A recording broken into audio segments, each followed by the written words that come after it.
2020 was a difficult year for many reasons, one of which was the many unarmed black civilians whose lives were taken by police force. The conversation about racism in America came to a head with the murder of George Floyd on May 25, 2020. As the world marched to bring justice to Floyd, the event sparked tough conversations about racial inequality in America in every aspect of society, including music. Within country music, Mickey Guyton, the lone black female country singer signed to a major label, has surprisingly started doing work and advocacy on racial visibility through her art. Welcome to Pop Oddities. My name is Garby and I'm your host. Today, we take a look at Mickey Guyton's career and her 2020 autobiographical breakthrough hit that shook Nashville to its core, Black Like Me. Mickey Guyton was born Candace McCall Guyton on June 11, 1983 in Arlington, Texas. She grew up in Texas, but moved around the state due to her father's job. Her earliest experience of racism started in school, when her family lived in a neighborhood that disliked black students being in public schools. Even after being put in private school, the parents of her best friends used racial slurs to refer to her. Although Guyton grew up singing gospel music and listened to R&B, country music always had a special place in her heart because of its emphasis on lyrics. It's the storytelling aspect of it. That's the bottom line. R&B artists tell their own stories, but it's just different with country. Guyton moved to Los Angeles after high school to pursue a country music career, attending college and working several jobs to support herself. Finally, in 2011, through meeting record producers and industry people, she moved to Nashville, auditioning for the chairman of UMG Nashville and signing with Capitol Records shortly after. The years leading up to the release of her own music caused Guyton great stress and anxiety. After signing with Capitol, she worked at developing her craft and embracing Nashville culture. However, she was advised to stick to traditional country music because infusing other genres would make her seem disingenuous. As she handed in songs to her label, they were criticized for being too pop, too R&B, or not country enough. Meanwhile, acts such as Sam Hunt and Florida Georgia Line incorporated elements from trap and hip-hop into their songs and achieved commercial success doing so. Struggling to establish a unique identity for herself, Guyton developed insomnia and a drinking problem. She eventually released her own music with the release of 2 EPs in 2014 and 2015, as well as her debut single, Better Than You Left Me. While the song was praised for its melody and vocals, it was only a minor hit, peaking at number 34 on the country airplay chart. As country music trended towards bro country, Mickey Guyton's career began to stall. Between 2016 and 2019, Guyton was nominated by the ACM for New Female Vocalist of the Year and released a string of singles met with limited success. Critics chalked it up to her musical output being heavily produced and lacking musical direction. In hindsight, she admitted to chasing trends to fit in.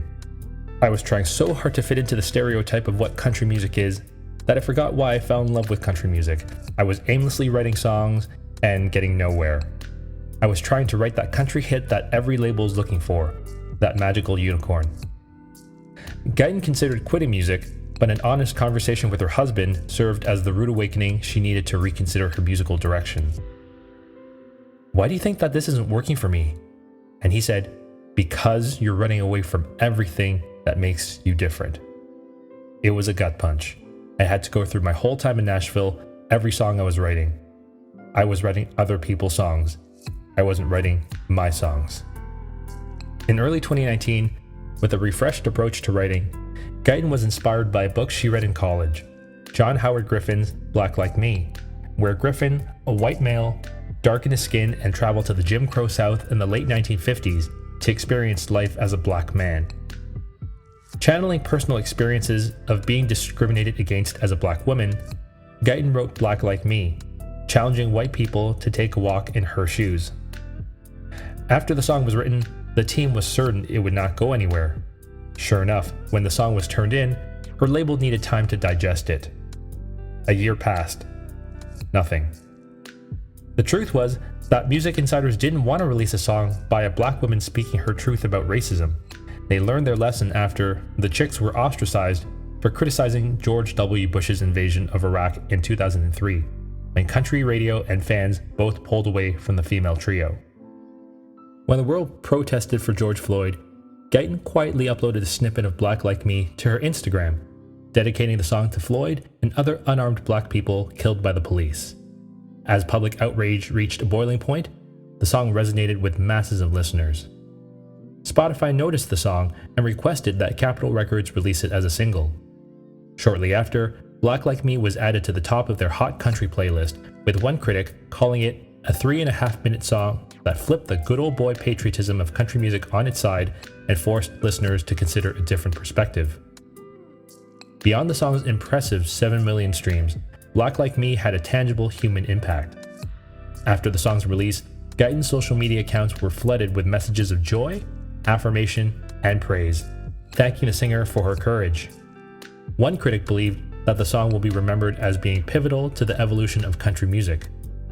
The runaway success of Black Like Me not only shook up Nashville, but also left Guyton feeling overwhelmed. There's a guilt that I'm feeling. I keep thinking, I don't deserve this. There's also guilt when I see the pain other people are feeling as their eyes open and see the oppression that I've experienced, having to see that pain in them as I'm talking about it. It's all so heavy. After the release of Black Like Me, Guyton adopted a bold speak your mind attitude. The career goals of her younger years, such as writing hits, touring, and winning awards, gave way to being genuine, expressing her true identity, and inspiring young black girls to make music.